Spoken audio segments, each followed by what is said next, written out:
Boost your metabolism. Introduction. Metabolism. There isn't perhaps a more frequently used word in the weight loss and weight gain vocabulary than this. Indeed, it's not uncommon to overhear people talking about their struggles or triumphs over the holiday bulge or love handles in terms of whether their metabolism is working or not. Doctors, too, often refer to metabolism when they try and explain why starvation and water loss diets aren't scientifically of medica lie responsible, since, alas, they do not influence or take into account metabolism. There's that word again. So, for all of the usage that this rather daunting and biologically charged word enjoys in our world, you'd comfortably assume that people understand it, right? Or, at least, they have some fundamental information when it comes to how to speed up their metabolism, right? Wrong. Towards understanding metabolism. Regrettably, many people simply don't understand the concept of metabolism and metabolic change. This, equally as regrettably, is hardly their fault. There is so much information floating around out there, much of it over the net or through a friend of a friend who has a personal trainer, that there's bound to be some confusion and conflicting messages. Furthermore, many people, quite understandably, mistake their own weight gain and loss episodes as a matter of metabolic change. Sometimes this is true, and sometimes it isn't. For example, as we will discuss in this book, there are scientific ways to increase the rate of metabolic change and thus enable the body to burn more calories. Eating certain foods more frequently is one way to do this. Again, we look closer at these in this book. Yet another way to visibly lose weight, at least on a perceived, temporary level, is to sit in a steam room for a few hours. Whereas the former method, eating the right foods, is a real, proven weight loss method through increased metabolic change. The latter method, the steam room, is just temporary because the lost weight is merely water and will return as swiftly as it melted away. The point to remember here is that some people mistake their own weight loss attempts as being related to metabolic change. And, as you can see with the steam room example, that isn't always the case. Low-fat labels. Another big reason that people don't have clear, consistent information on this topic is because, unfortunately, there are a lot of food and supplement companies on the market who don't want you to know fact from fiction. They want you to believe that constantly buying low-fat foods is going to somehow speed up your metabolism. While, yes, some low-fat foods can play a role in an overall eating program that is designed to speed up metabolism, merely eating foods that come from packaging that screams low-fat won't do anything. In fact, believe it or not, but many people actually gain weight when they eat too many low-fat products. Many of these products are laden with calories from carbohydrates or proteins, which are still calories and still must be burned off or they turn into body fat. As you can see and probably feel from years of trying to unravel this whole metabolic mystery, this is a confusing, stressful, and indeed, potentially depressing situation. Each year, tens of millions of people attempt to retake control over their health and the shape of their body. And each year, tens of millions of people feel that they've failed because, try as they might, they just can't speed up their metabolism. This book is the antidote to that way of thinking and feeling because the perceived failure is not a failure in any of these hard-working dieters and exercisers, of which you may be one. The failure is with the medical and nutritional sector as a whole, which has simply not provided people with the information that they need to know in order to speed up their metabolism. And given the size of the nutritional field and the fact that so much of it is influenced by money-making enterprises. Not a L of the field, of course, but enough of it to make a difference. There's really no sense in playing a wait-and-see game for when clear, consistent, and helpful information starts to flow out to people like us. What's inside? And that's why this book exists. It's been created for the millions of everyday people like us who simply want to know how to speed up metabolism and how to lose weight the right, healthy, and responsible way. We want to know what the heck a metabolism is and what role it really plays on weight loss and gain. The proven, scientific ways to speed up metabolism, not myths and fitness club speculation, but the real deal. Specific diet and food items and promote a faster metabolism so that once unwanted weight has been lost, it can be kept off through a responsible eating plan. And in the pages ahead, that's precisely what we cover. Part 1. What is metabolism? Some people think that the metabolism is a kind of organ or a body part that influences digestion. Actually, the metabolism isn't any particular body part. It's the process by which the body converts food into energy. Hence, you've likely heard of the phrase metabolic process used synonymously with the term metabolism, because they both mean the same thing. The medical mumbo-jumbo. This isn't a complicated medical text, which should be great news to most of you. And so, we don't need to spend an unnecessary amount of time and space focusing on the layered complexity of the human body and its extraordinary intelligence. Yet, without drilling deeply into medical details, which are not relevant for our general understanding purposes, it's helpful to briefly look at the biological mechanisms behind metabolism. Metabolism, as mentioned above, is the process of transforming food, e.g., nutrients into fuel, e.g., energy. The body uses this energy to conduct a vast array of essential functions. In fact, your ability to read this page, literally, is driven by your metabolism. If you had no metabolism, that is, if you had no metabolic process that was converting food into energy, then you wouldn't be able to move. In fact, long before you realized that you couldn't move a finger or lift your foot, your internal processes would have stopped.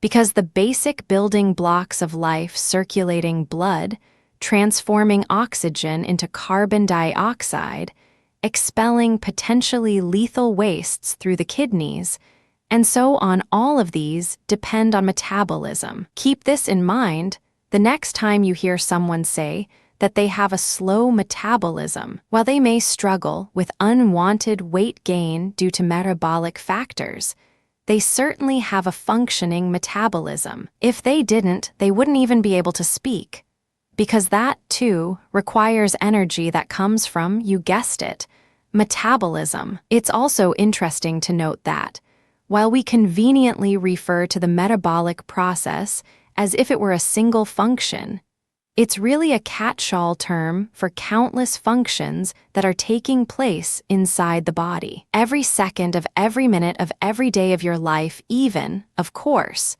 when you sleep, numerous chemical conversions are taking place through metabolism or metabolic functioning. In a certain light, the metabolism has been referred to as a harmonizing process that manages to achieve two critical bodily functions that, in a sense, seem to be at odds with each other: anabolism and catabolism. The first function is creating tissue and cells. Each moment, our bodies are creating more cells to replace dead or dysfunctional cells. For example, if you cut your finger, your body, if it's functioning properly, will begin without even wasting a moment or asking your permission, the process of creating skin cells to clot the blood and start the healing process. This creation process is indeed a metabolic response and is called anabolism. On the other hand, there is the exact opposite activity taking place in other parts of the body. Instead of building cells and tissue through metabolism, the body is breaking down energy so that the body can do what it's supposed to do. For example, as you aerobically exercise, your body temperature rises as your heartbeat increases and remains with a certain range. As this happens, your body requires more oxygen, and as such, your breathing increases as you intake more H2O. All of this, as you can imagine, requires additional energy. After all, if your body couldn't adjust to this enhanced requirement for oxygen, both taking it in and getting rid of it in the form of carbon dioxide, you would collapse. Presuming, of course, that you aren't overdoing it, your body will instead begin converting food, e.g., calories, into energy. And this process, as you know,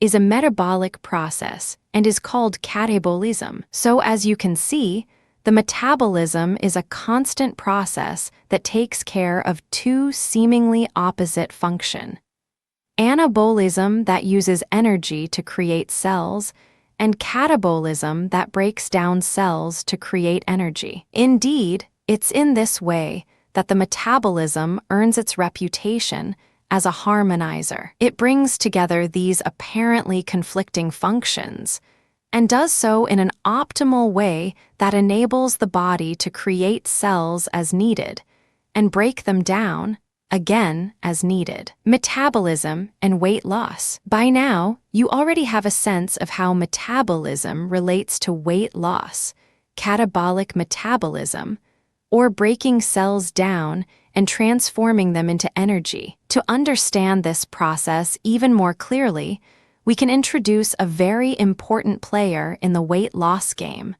the calorie. Calories are simply units of measure. They aren't actually things in and of themselves.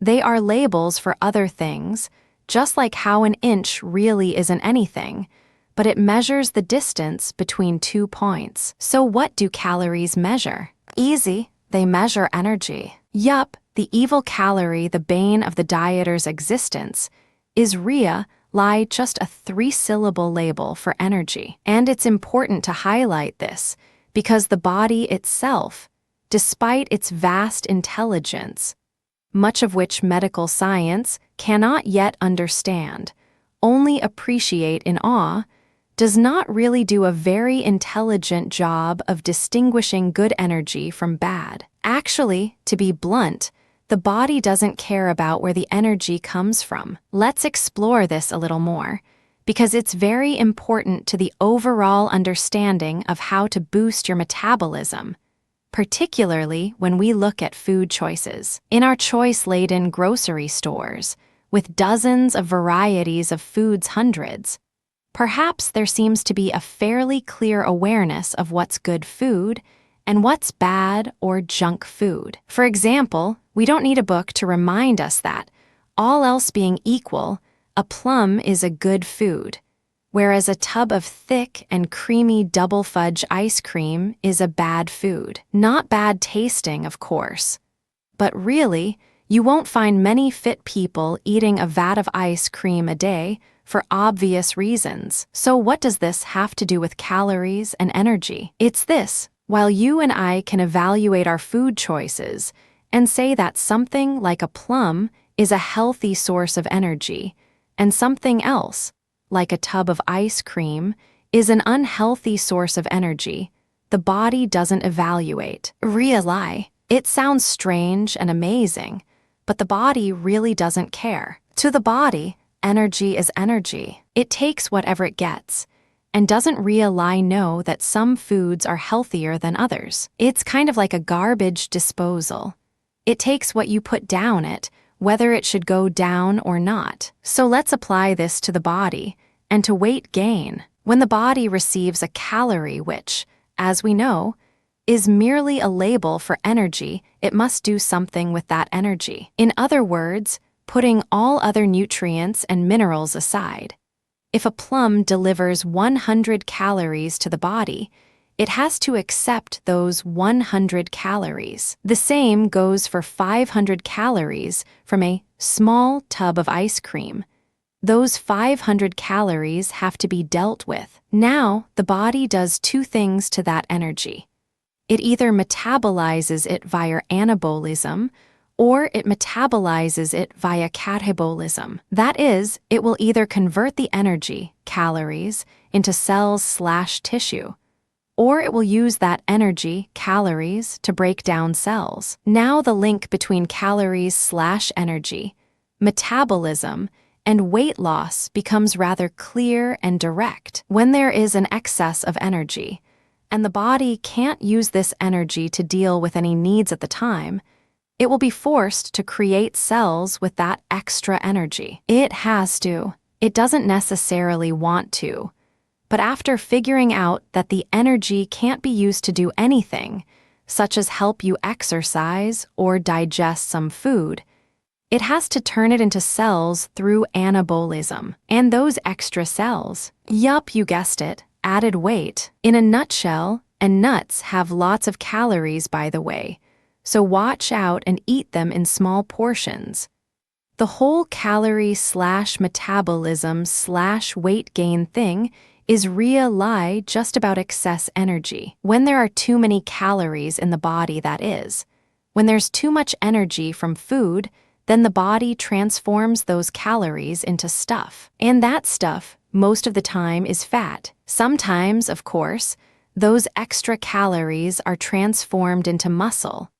And this is usually a good thing for those watching their weight or trying to maintain an optimal body fat ratio. In fact, because muscles require calories to maintain, people with strong muscle tone burn calories without actually doing anything.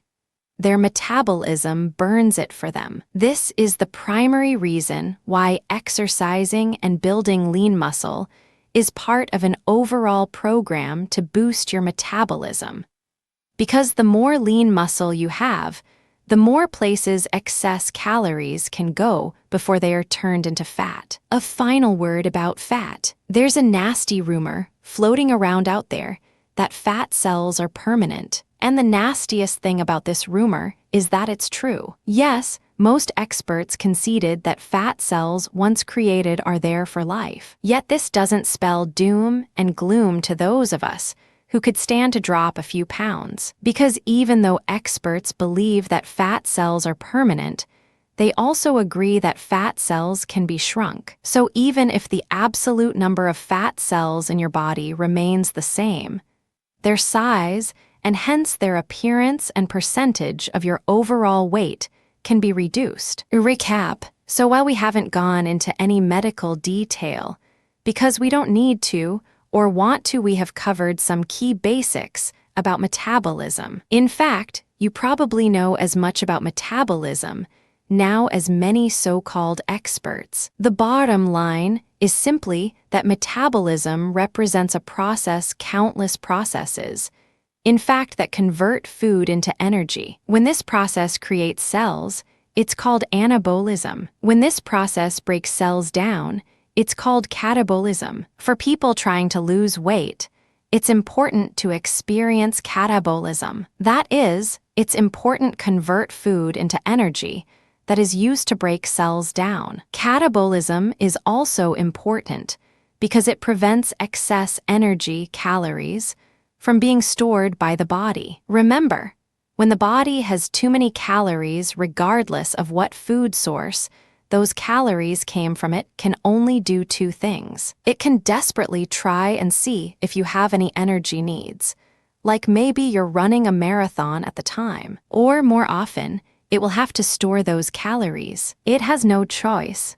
and unless you have lean muscle that is gobbling up those excess calories, you'll be adding fat. The remainder of this book, however, is going to point you in the opposite direction. You'll learn various techniques, tips, and strategies to boost your metabolism. And then, in the latter part of this book, you'll be introduced to some metabolism-boosting foods that you'll surely want to add to your regular eating regimen. Part 2, Tips techniques, and strategies for boosting your metabolism. If you're reading this book, chances are that you've tried at least once in your life to boost your metabolism. Perhaps, like most of us, you weren't quite certain what a metabolism was, and perhaps, again, like most of us, you probably didn't quite know all that you needed to know in order to accomplish your goals. Maybe you started a rigorous exercise program of jogging and muscle toning. Or maybe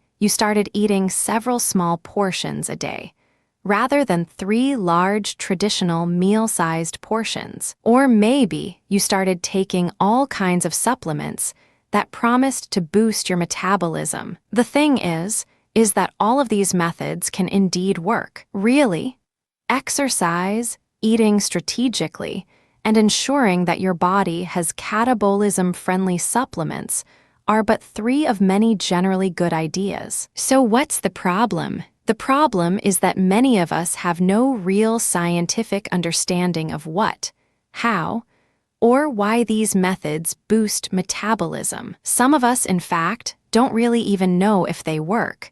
We just think that they do. For example, a person may start a vigorous exercise program that includes significant aerobic cardiovascular movement, such as jogging or cycling. And indeed, after a week, that person may notice a drop in weight. Yet is this due to a boosted metabolism? Maybe, maybe not. Could it be due to water loss through perspiration that hasn't been adequately replenished? Maybe or maybe not. The point here is that many people at risk to their health and wellness don't quite understand the tips, strategies, and techniques of boosting their metabolism. And that's what we're going to rectify in this chapter. In this book, you won't come across any casual information that a friend of a friend heard on TV, nor will you be subjected to off-the-cuff information of how to boost your metabolism. Rather, we're going to look at the popular, easy, fun, yes, believe it or not, and successful ways to boost your metabolism. The popular and widely respected internet publication, iVillage, highlights 11 key ways to speed up metabolism. To most easily introduce and discuss them here, we've taken these 11 key ideas and broken them down into 3 broad categories. 1. Exercise. 2. Lifestyle. 3. Diet. As you go through each of the 11 key points, you'll certainly note that there is some overlap between them. For example, it's hard to imagine that introducing exercise into your life isn't, in many ways, a lifestyle choice. Similarly, integrating all kinds of metabolism-boosting foods into your diet is surely going to influence how you spend your time. Probably less time in fast food lineups, for one. So with this being said, please don't get bogged down in the categories.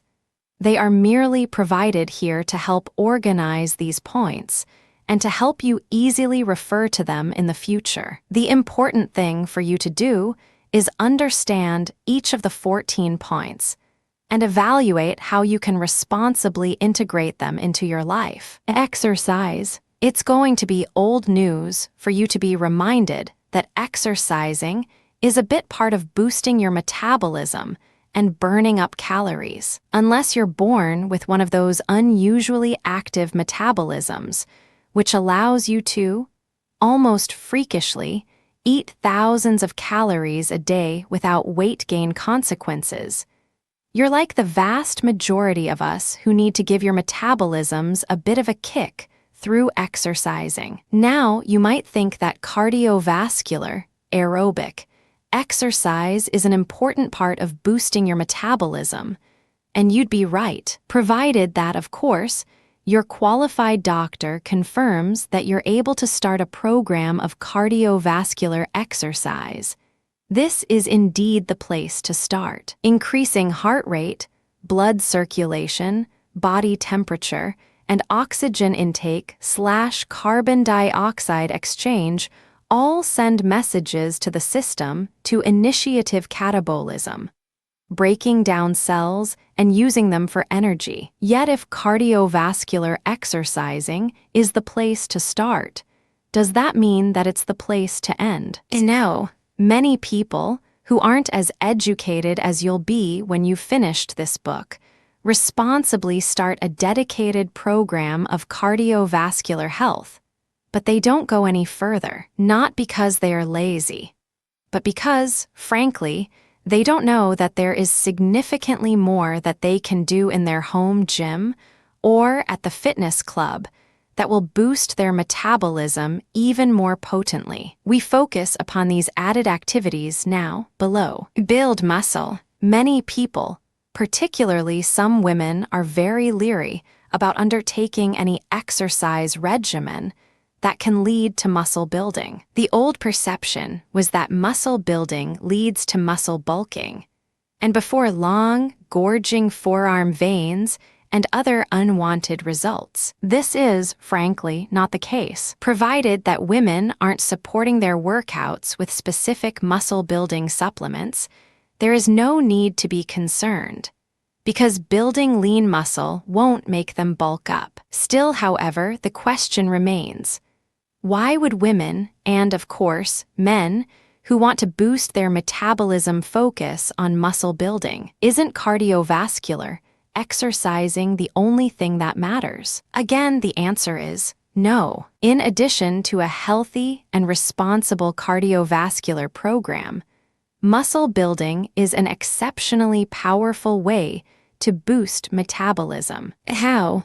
Because a pound of muscle burns more calories than a pound of fat. And what does this mean? It means, and get ready to stare in awe, that if you have more muscle on your body anywhere on your body, you will simply burn more calories as a result. You don't even have to do anything. You'll simply burn more calories, because muscle simply requires more of an energy investment. Of course, as you can infer, if you build muscle and then leave it alone, over time, the muscle fibers will weaken and you'll lose that wonderful calorie-burning factory. But that's no problem, because all you need to do is build and maintain healthy muscle. It may sound daunting, especially if at the moment you perceive yourself to have much more fat than muscle. Yet the important thing for you to remember is that once you start building muscle through any kind of strength, training your body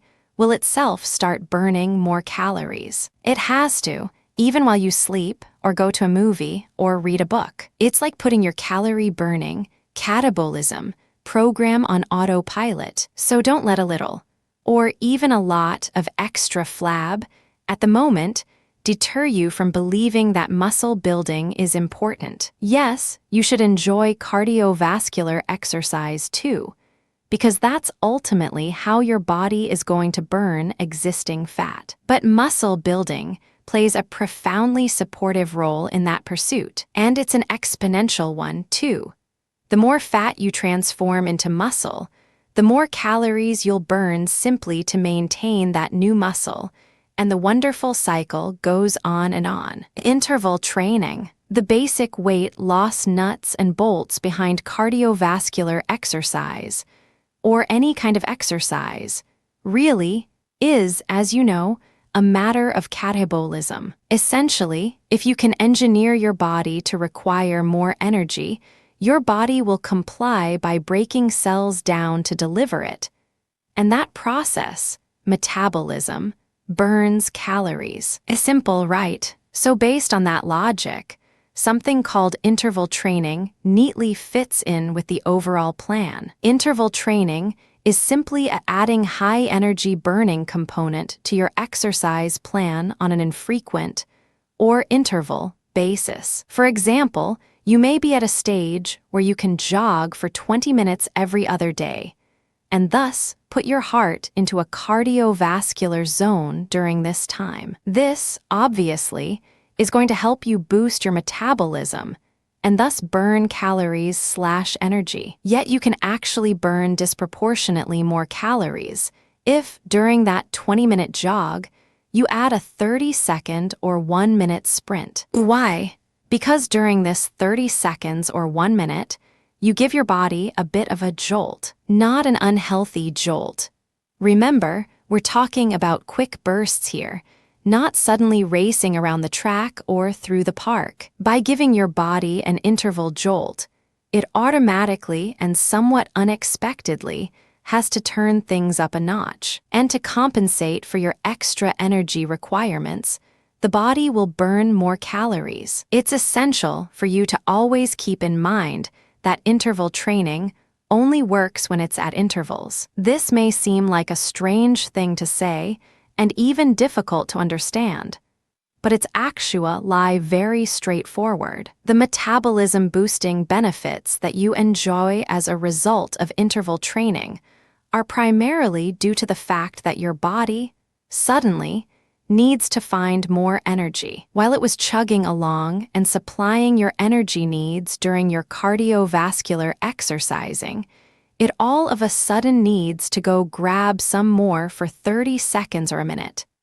And in that period, it will boost your metabolism as if it were given a nice, healthy jolt. As you can see, if you suddenly decided to extend your 30-second or 1-minute sprint into a 20-minute sprint, you simply wouldn't experience a L of the benefits. Yes, your body would use more energy if you extend yourself to the higher range of your aerobic training zone. But your body won't necessarily get that jolt that only comes from interval training. So remember, your goal with interval training is to give your body a healthy jolt where it suddenly says to itself, "Whoa, we need more energy here fast." This person has increased their heart rate from 180 beats per minute to 190 beats per minute. Let's go to any available cell, like those fat cells down at the waist, and break them down via catabolism so that this person can get the energy that they need. Remember, sorry to be repetitive, but this is very important. The whole point of interval training in this way is to give your body a sudden, limited, healthy jolt where it needs more energy quick. If you simply increase your speed and stay there, while your body may, over a L, burn some more calories, it won't get that jolt. Also bear in mind that interval training can indeed last longer than 30 seconds or a minute. Some experts suggest that you can use interval training for 30-40 minutes, depending on your state of health and what your overall exercise regimen looks like. The reason we're focusing on 30 seconds to 1 minute is simply to give you a clear understanding that interval training is a kind of mini training within a training program. And, as always, don't overdo it with your interval training. Your goal here is to become healthier and stronger, and lose weight in that process. You gain nothing if you run so fast or bike so hard during interval training that you hurt yourself. You will actually undermine your own health, and possibly have to stop exercising while torn muscles or other ailments heal. Variety. They say that variety is the spice of life, and this is indeed quite true. But despite this awareness, many people don't spice up their exercise program, which is surprising, since doing so often leads to valuable metabolism-boosting benefits. There are a few easy ways to add variety to your exercise program. We've already talked about interval training, and that is indeed one way to shift your body's metabolic engine into higher gear. Other effective ways are to break up a longer routine into smaller parts. For example, instead of committing to 1x 1-hour workout a day, it can be metabolism boosting to split this up into 2x 30-minute workouts, or even, on some occasions, 3x 20-minute workouts. Furthermore, you can add variety into your daily exercise routine without formally exercising. For example, you can take the stairs instead of the elevator, or you can start your day with a brisk walk instead of a coffee and the newspaper. Or, instead of parking close to the grocery store entrance, you can walk the distance between a far-away parking spot and the entrance. All of these tips provide two metabolism-boosting benefits. Firstly, as you can easily see, they can make exercising more fun. While indeed, it's important to have an exercise routine, you don't want to have a boring exercise routine, because then your chances of stopping are that much greater. So adding these new elements to your overall exercise commitment simply helps encourage you to stick with the program. And since exercising is a core part of boosting your metabolism, any technique or tip that helps you continue exercising over the long term is a wise piece of advice. The second important benefit of variety in your exercise program leads us back to the interval training concept discussed above. When you add variety to your workout, your body cannot get into a groove. Remember, the body is a remarkable piece of work and will always strive to do things efficiently. Naturally, the overall state of your health, which can be influenced by genetics and other factors outside of your control, will play a role in how efficiently your body runs. But regardless of how your body is put together, what genetic influences you have to deal with, your body really likes you and wants to do things as efficiently as it possibly can. Therefore, when you start exercising, your body can start to develop a kind of expectation of energy output. It's not doing this to be lazy. It's doing this because, quite sincerely, it wants to help. If your body starts to predict that you need a certain amount of energy to complete a certain task, such as jog for 20 minutes, then it will start to achieve that energy output more efficiently. For example, when you first start jogging for, say, 2 minutes a time followed by 5 minutes of walking, your body may require a great deal of energy to help you achieve this. And as a result, you may find yourself very out of breath or tired as your body strives to meet this increased demand. Naturally, of course, catabolism will be involved, and your body metabolism will increase. But over time, say a month or so, your body will simply become more efficient. It will have become stronger and will be able to supply your energy needs much more efficiently. You may not even break a sweat. What's happened here is that your health has improved. Your body has to work less hard to provide you with your energy needs. Ironically, this can actually obscure your metabolism-boosting efforts. Because, as you know, you want to tell your body to start the catabolism process. But if your body is efficiently working, it won't really dig into its reserves, e.g., fat cells, in order to provide you with the energy that you need. So the trick is to keep variety in your workouts. Many people choose to cross-train for this very reason. It not only targets different muscle groups, but it keeps your body from finding a groove whereby it tried to help you by slowing down metabolism. Remember, your body doesn't read books like this.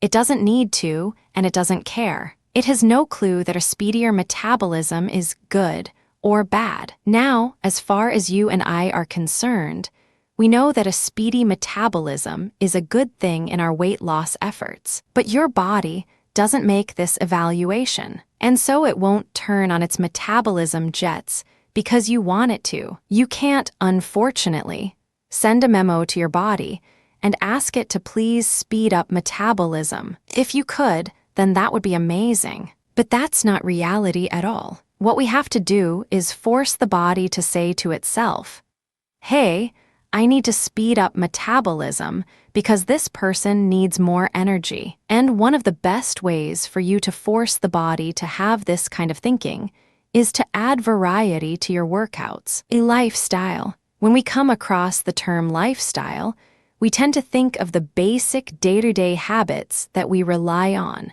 sometimes without giving them much of a second thought. And this is indeed the case when we talk about how lifestyle influences the speed of your metabolism. Now, quite honestly, most of us live busy lives in one form or another, and therefore it's challenging to really keep an eye on all of our habits. Balancing work, family, hobbies, and other commitments often means that our lifestyle isn't so much of a choice, as it is a necessity. Yet, with respect to the fact that many of us face sincere limitations in our lifestyle choices, there are many things that we can do, little things, but important things that can help speed up our metabolism. So if you're a bit put off by the term lifestyle, please don't skim over this section. The little things that you change in your regular, day-to-day lifestyle can indeed have the most profound influence on the speed of your metabolism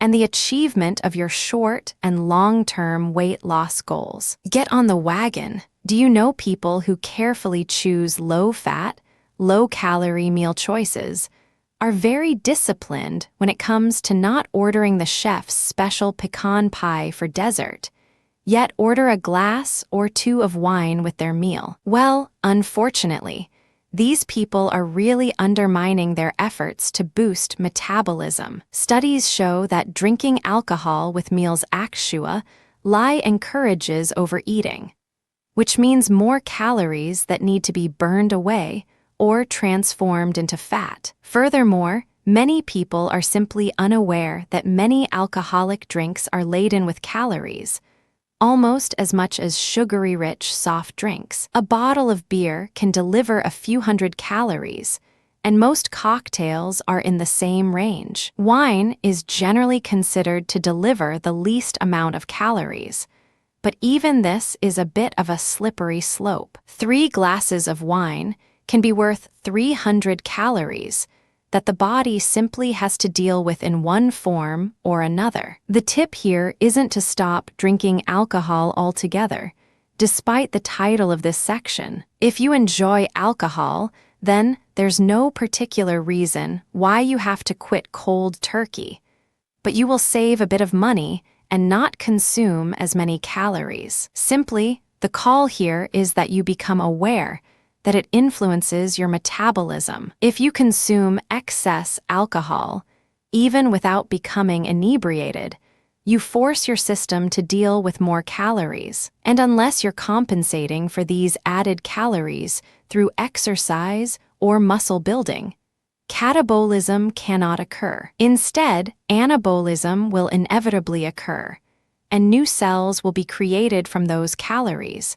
mostly fat cells. This is a toughie. Most of us don't have as much control over the amount that we sleep as we should. Work, family, education, housekeeping, and so many other tasks can literally prevent us from getting the amount of sleep that we need. However, as the experts tell us, getting enough sleep actually improves metabolism. On the other hand, people who are constantly sleep-deprived typically find that they have less energy to do regular daily activities, including digestion. As a result, sleep-starved people often lower their own metabolism. They simply don't have the strength to break down food efficiently, particularly carbohydrates. This is a very difficult issue, because many people can only find time to exercise by borrowing from their rest time. For example, after a long day of work and dealing with family and home commitments,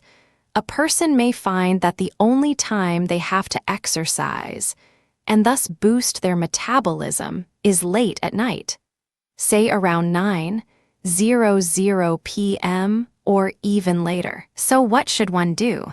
Ultimately, it's a question of balance. Naturally, if you're willing to exercise, and your doctor agrees that it's healthy for you to do that, then you're not going to get fit by sleeping instead of exercising. Yet with that being said, if you steal time away from your sleep/rest in order to exercise, over time, you can actually do more harm than good, because the following day, you won't have enough energy to digest what you eat. The answer to this catch-22 lies in balance. You don't have to work out every night, or perhaps you can integrate a workout into your life during the day, maybe at lunchtime or right after work. Most fitness clubs are open very early. Some are even open 24 hours. And if you choose to work out at home, you can do so in a generally affordable way.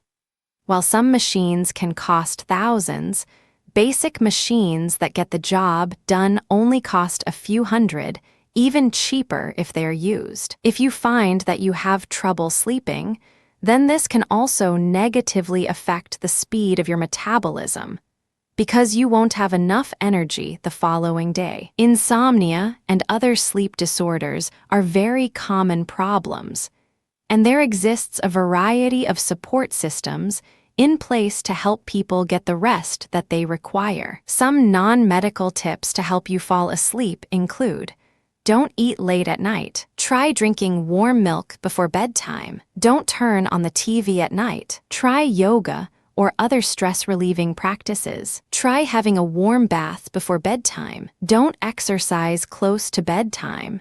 Your body can become so energized that it doesn't want to sleep. Relax. We briefly noted yoga in the list of things to do above, and that brings us to another key influence of your metabolism: stress. Believe it or not, but experts are now telling us that stress can send unwanted signals to our body, signals that lead to slower metabolism. Essentially, what happens is that when the body is under constant stress, it releases stress hormones that flood the system. These stress-related hormones actually tell the body to create larger fat cells in the abdomen. The result can be both increased weight through increased fat cells and a slower metabolism. Obviously, these are two very negative factors in the quest to boost metabolism and lose weight. The last thing that we want is more and bigger fat cells in our abdomen,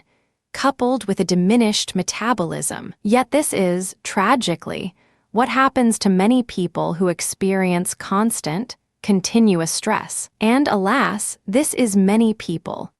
Especially lie those of us who have to balance so many competing objectives, such as work, family, and other vital tasks. So the advice here is indeed to relax and chill out. And there are some simple techniques that can and should be added to your life. These include walking more, listening to relaxing music, meditation, yoga, eating non-stimulating foods, e.g., no caffeine, no sugar, and so on, and building a daily regimen that includes periodic time-outs where you can recenter yourself and distress. Remember, while relaxing is good advice for anyone, it's important for you to note that stress negatively influences metabolism. So there is a link between how much stress you experience and your ability to break down cells and lose weight. So if you don't want to relax because you don't have the time, then you should realize that your stressed-out life is probably playing a role in your weight gain / your inability to lose weight. There's something good about this time of the month. Now here's a strange one that is for the ladies only. Studies have demonstrated that the 2-week period prior to the onset of PMS is one in which fat burning capacity is at a premium. This is ironic indeed, because that's usually the period in which women don't want to work out, because their body and its emotional computer are preparing for PMS. However, studies in Australia have shown that women were able to burn off as much as 30% more fat in the 2 weeks preceding PMS. The reason for this, researchers argue, is because this is when the female body's production of estrogen and progesterone are at their highest, since these hormones tell the body to use fat as a source of energy. Exercising during this time can really pay off. The body will be inclined to target fat cells for catabolism. Diet. Yes, diet. For most of us, our information concerning metabolism has related in one way or another to eating. Most of us have been told of metabolism-friendly foods or metabolism-unfriendly foods. But really, while we may be basically aware that all else being equal, a stalk of celery is better for your metabolism than fries with gravy, our understanding of diet and metabolism is pretty low. To fix this, the following section looks at some powerful and scientific diet-related tips that will boost your metabolism. Indeed, as you'll soon learn, it's not merely what you eat that matters. It's when and how, too. Don't hate calories. The word calorie has a bad rap. We constantly come across calorie-reduced or low-calorie foods, and it's not uncommon to overhear someone gasp about the immense calorie content of certain foods, such as a rich and creamy dessert or a giant fast food burger. All of this anti-calorie rhetoric, therefore, has made a lot of us pretty calorie-phobic. As soon as we see something that has lots of them, we run away. But is this wise? Yes and no. Yes, it's wise in the sense that avoiding that double-layer chocolate fudge cake for dessert is probably a good idea. Actually, scratch that. It is a good idea. The calories that come from the cake are really going to be the so-called empty calorie kind, which means that there's no real nutritional value that your body can squeeze out and make use of. But in the bigger picture, it's unwise for your metabolism to become calorie avoidant. Why? Because your body is a marvelous machine that tries, at all times, to do what it can to make your life easier. Indeed, while it may not always function at optimal levels, for a variety of reasons, including genetics, it still tries to do its very best. The body, for all of its limitations and so forth, is not a lazy thing. With this in mind, the body is always trying to keep, is alive and functioning in the manner that it deems to be healthiest. And that's why if you suddenly decrease the amount of calories that you need, your body won't try to do more with less. In other words, your body won't respond in the way that you want it to. It won't necessarily provoke catabolism and thus reduce weight and fat cells. Instead, your smart and wise body will try to keep you alive by slowing down its metabolism. It will simply believe that something is wrong, maybe you're trapped somewhere without food, and it will just begin to become very stingy with energy. So what's the end result? If your body needs 2,000 calories a day to survive, and you suddenly give it only 1,000, it won't begin to burn off 1,000 calories worth of cells that you have lying around on your love handles. Instead, your body will slow down its metabolism. It will really try and get as much energy out of those 1,000 calories because it doesn't want to waste anything. Physically, you'll naturally feel more tired because your body is being very miserly with energy and will devote its 1,000-calorie ration to essential systems, like blood and oxygen supply, and others. Metabolically, you won't be burning off extra calories. In fact, you can actually gain weight by dramatically reducing your calorie intake. The flip side of this, of course, is that you should consume a daily caloric intake that is proportionate to your body size, type, and weight loss goals. And then, once you determine the amount of calories that you need, probably with the aid of a qualified nutritionist or fitness expert, you can provide that to your body via healthy, efficient calories. For example, if your body needs 1,500 calories per day, and one slice of double fudge chocolate cake delivers a whopping 500 of those, then you can see that eating just one of these slices will take up a full 1/3 of your daily caloric needs, and that's not good. On the other hand, you can see that drinking a tasty fruit smoothie made with yogurt and nuts can deliver half as many calories, but provide you with essential nutrients, vitamins, and other elements that your body needs to healthily do its work. Eat more. Fresh on the heels of the discussion on calories, it's also helpful to note that eating frequently throughout the day can be very good for boosting metabolism. There are a couple of reasons for this. The first reason is that people who tend to eat throughout the day do considerably less snacking. As a result, they tend to avoid the potato chips or candy bars that they might otherwise consume if they suddenly felt hungry. People who eat throughout the day don't tend to experience severe hunger pangs because they don't reach that stage. The second reason, and the one that you can probably guess based on your understanding of metabolism, is that by eating throughout the day, you are constantly keeping your metabolism in motion. It's kind of like having a generator run all the time. It will simply use more electricity than if you powered it on 3 times a day. Now, it goes without saying, but we should say it anyway just in case. That just because it's good for metabolism boosting to eat frequently, this doesn't mean that you can eat junk all day long. Rather, if you choose to eat more frequently, then you'll certainly need to be very aware of what you eat, because you can easily exceed your required amount of daily calories if you don't keep an eye on this. That's why, if your plan is to follow the eat more to burn more approach, then you should keep a food journal that notes what you eat and drink, of course, throughout the day. You should not merely know the calorie levels of what you eat, but you should know the overall nutritional values too. For example, if you're on target to eat 50 grams of protein per day, then you want to make sure you reach this target and not exceed it, or come in below it. In other words, merely focusing on calories is only half of the job. You will need to ensure that you're eating enough protein,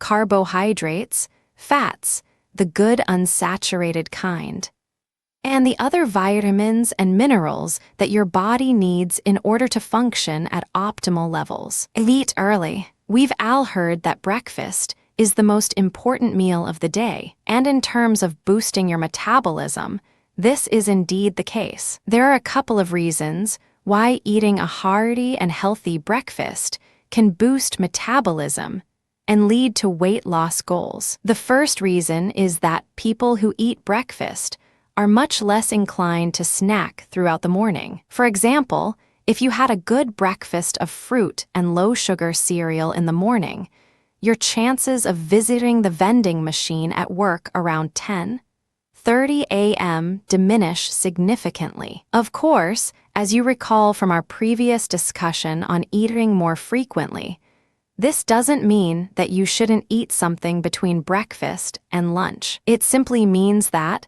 since you won't be extremely hungry at 10:30 a.m.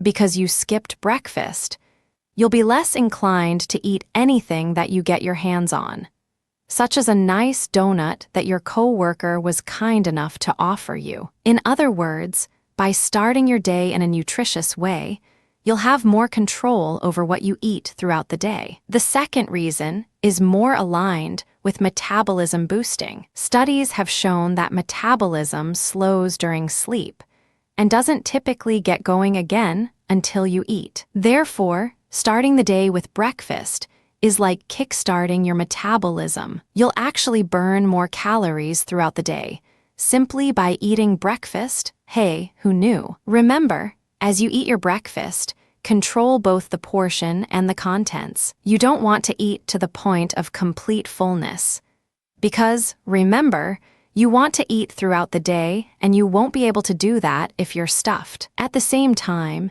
beware of high-fat breakfasts. Studies have shown that high-fat breakfasts, such as those that include bacon and sausage, not only deliver lots of calories. There are 9 calories for every gram of fat, as compared to 4 for every gram of carbohydrates and proteins, respectively. But they also can make you very hungry again, very soon. So, in addition to having ingested a lot of fat, and hence a lot of calories, you'll typically find yourself rather ravenous again in a few hours. Alternatively, breakfasts that are high in fiber take longer to digest, and thus, the body won't be hungry again for a while. This is something to bear in mind, And it may explain why many people who eat breakfast find themselves painfully hungry by lunchtime. It's not their overactive metabolism at work. It's the high fat content, which has been swiftly digested. Befriend protein and good carbs. There is a dizzying array of things that you can eat these days. Truly, a trip to the grocery store can be an adventure. Everywhere you turn, there's yet another food promising you healthy this or weight loss that. Added to this confusion is that there are some foods that are beneficial for metabolic boosting and some that aren't. And the differences aren't always well known. Fortunately, we're going to tackle this problem right now and describe the 3 basic food groups/types that are indeed good for a speedy metabolism. In terms of protein, studies have shown that having enough protein in your system can actually increase the speed of your metabolism. This is because protein is difficult to break down, or rather, it requires more energy to break down. It's like feeding the body a knot. It needs a bit of time to unravel it. And as you know, when your body spends time on something, it spends energy calories. And so the more time it can spend breaking down protein, the more calories that it uses. Different people will require different amounts of protein on a daily basis. Those who exercise and build muscle will typically need more than the average amount, too. The USFDA Food Guide suggests around 50 grams of protein a day for a reasonably active adult. Keep in mind, not that you don't already have enough to remember, but that there are different sources of protein, some lean and some high in fat. Fast food burgers may deliver up to 20 grams of protein, sometimes more, but they also deliver a great deal of fat, which makes them almost nutritionally worthless. The benefits you enjoy from the protein are far outweighed by the immense fat intake,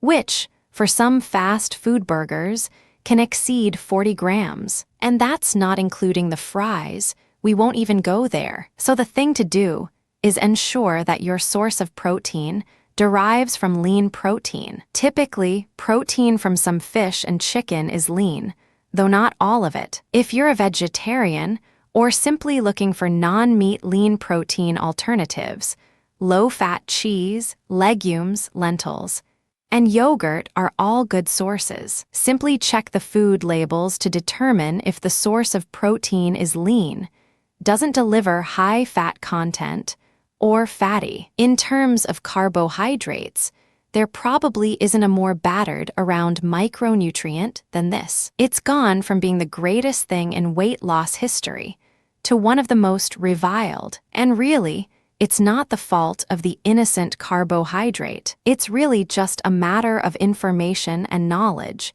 instead of speculation. The thing to remember is that when carbohydrates are refined, such as white bread and potatoes, they are what the diabetic world refers to as high glycemic index, GI foods, because they require spikes in insulin in order to be digested. As you may know, when insulin is released into the system, it promotes the storage of fat, and some experts believe that it also pushes down metabolic speed, which makes sense. Therefore, the good kinds of carbohydrate to consume are those that are high in fiber, and those from fruit and vegetable sources. Why? Because these sources of carbohydrates don't score high on the glycemic index. In other words, they don't cause a spike in insulin levels, and therefore, they don't promote fat storage. A conclusion: we've come a long way. We now actually know more about the metabolism and how to increase metabolic speed than most people. And we're therefore in a position to put that information to good use. We've learned that the metabolism is a process and not an actual body part. It harmonizes 2 essential bodily functions: converting food into cells/tissues and breaking cells down to provide energy. We learned that the former process is known as anabolism, and the latter is catabolism. Indeed, it's this latter process that influences our ability to lose weight and to keep it from coming back. Yet going beyond the biological basics, we also learned of 3 integrated aspects of speeding up metabolism and losing weight. These aspects were categorized in terms of exercise, lifestyle, and diet, and within each of these 3 categories were a total of 11 important, practical, and quite easy ways to boost metabolism. Now, indeed, it's the time for action. For as they say, wisdom is the result of experience, not study. Obviously, of course, it was essential for us to understand this subject and how it relates to boosting metabolism. So in that light, study is invaluable. But now, you're equipped with the knowledge that you need. The next step, boosting your metabolism, is all up to you. Good luck, have fun, and enjoy your better, leaner, healthier life. A final word. Common metabolism-boosting myths. The Spark Diet Resource Center has consulted fitness experts to find the 4 most prevalent myths concerning metabolism and metabolism boosting. Since this book has been about reality and not myths, we didn't cover any of them in the actual book. Yet, considering how common these myths are, it can indeed be useful for you to know them, and to know that they are myths. That way, if you come across them in a magazine, at a fitness club, or just from the well-intentioned but misguided advice of a friend, you can confidently say, or at least just think, "Sorry, but that's a myth. I'm not going to fall for that one." Myth 1, diet pills. The general consensus on diet pills are contained in 2 powerful words: buyer beware. The problem here is that many makers of diet pills offer claims that simply aren't realistic. And if you read the fine print of most of these advertisements, you'll see that they are really too good to be true. Little notes like the claims made in this advertisement are not typical, should be enough of a wake-up call to realize that there's more to the story. In some cases, diet pills can help boost metabolism temporarily. This, however, can be risky and generally shouldn't be done without a doctor's say-so. Unfortunately, people can become somewhat addicted to diet pills, and this can lead to disaster. And before we go on to myth #2, remember that some diet pills are water loss pills. That is, they are diuretics that promote water loss, usually through excess urination. The jury on water loss diet pills is somewhat less open-minded than diet pills in general. They don't work. Seriously. Water loss diet pills are built on the premise that you'll lose weight through water. And yes, that's true. If you urinate 15 times a day, you're physically going to weigh less. But this is not actual weight loss. This is merely unhealthy, temporary weight loss. And it will come roaring back the minute that water stores are replenished through diet. Or, even harder to comprehend, if a person taking these water pills fails to restore their body's fluid needs, they can actually suffer dehydration, which can and has led to coma and death. Myth 2, drop caloric intake, as we discussed earlier in this book, but it's so important that it deserves an encore here at the end. Trying to lose weight by drastically cutting down calories doesn't work. In fact, it's unhealthy. The thing to remember is that the body's ability to lose weight is not controlled by calories. Calories are the input. The real control mechanism is that famous concept that you've become very familiar with: metabolism. Calories are merely units of energy. It's how your body deals with that energy that determines whether weight is gained or lost. So with that being said, cutting down your caloric intake to, say, 1,000 calories a day isn't necessarily going to help you lose weight, because it doesn't necessarily change your metabolism. Indeed, as you know, if you slow down your caloric intake, Your body, which is always trying to help you in the best way that it knows how, will slow down its metabolism. Really, it makes sense. The body says that something has gone wrong. Instead of the 2,000 calories that it needs, it's only getting 1,000. The body doesn't know why this is happening. It doesn't know that you want to lose weight. It just senses that something is wrong. Perhaps you're trapped in a cave or something, or stuck in a snowstorm. So the body, trying to help you, will slow down its metabolism. It will do its best to slow down the conversion rate so that you have as much energy on hand as possible. Now, if your body was able to read this book and you could say, "Look, please just do what you normally do, but do it with 1,000 fewer calories a day for a while, then we might actually get somewhere." But the body doesn't work that way. It won't help you lose weight if you dramatically cut down on calories. It will slow down metabolism. And here's the worst part. If and when you ever increase calories again, your body will have to deal with that via a slower metabolic engine. So you can actually gain weight if, after cutting down your calories for a period of time, you find that you consume extra calories. Say, while on vacation or something. Myth 3. Low-intensity workouts. It's fair to say that any exercise is better than no exercise. So if you lead a sedentary lifestyle, then even walking around your block for 10 minutes a day is going to something positive for your body and its metabolism. True, that difference may be imperceptible to the naked eye, or it may not. The bottom line is that exercise is good. Yet with this being said, some people believe that they should perform low-intensity workouts even when they could be performing more high-intensity workouts. That is, instead of jogging for 20 minutes with their heart at the top end of their aerobic zone, they opt for low-intensity jogs that barely break a sweat. Low-intensity workouts simply don't lead to a faster metabolism. They can't. Remember, as we discussed very early in this book, metabolism is a process, and that process is really one of two types: taking energy and making cells, anabolism, or breaking cells down to make energy, catabolism. If you don't achieve a high-intensity workout, your body can't achieve catabolism.